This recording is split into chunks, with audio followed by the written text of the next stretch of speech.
Okay, first video in the What's on Your Florida Ballot 2022 edition series is Amendment 1 to the Constitution. The ballot title is Limitation on Assessment of Real Property Used for Residential Purposes.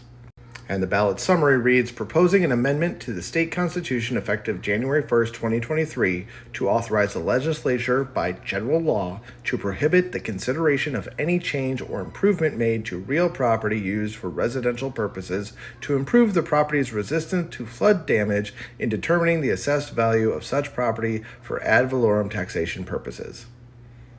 Unless you own property, this amendment will not help you in any way. In fact, if you own property and are not doing any improvements to make your property more flood resistant, this constitutional amendment does nothing for you as well. This constitutional amendment keeps taxes low on properties that have to add flood resistance. In other words, this is a bill to help rich people not have to pay as many taxes on the property that they own. Because the only people that this is going to affect are one, property owners, and two, property owners that have a home or property that is likely to flood. Say you own a house on like the Indian River, and say you want to prevent your house from, being harmed by flooding that may happen during a weather event like we just had. So you decide to spend $100,000 on a seawall in front of your house.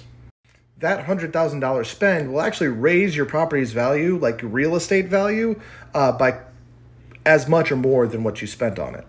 If your house was worth $500,000 before, now it's worth $600,000 at least.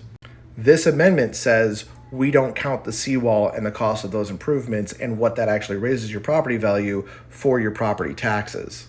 So you're only going to be taxed on the $500,000 value, not the increased value because of the seawall you added. So it helps people who have money.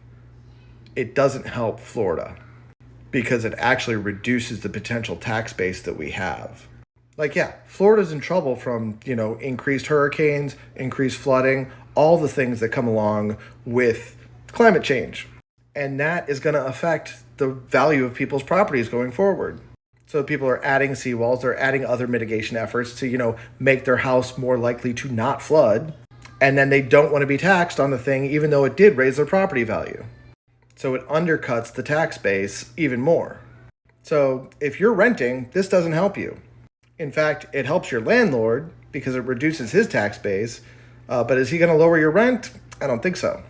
This amendment is only there to help rich people continue to stay rich. It doesn't support Florida. I say vote no on Amendment 1 to the Constitution.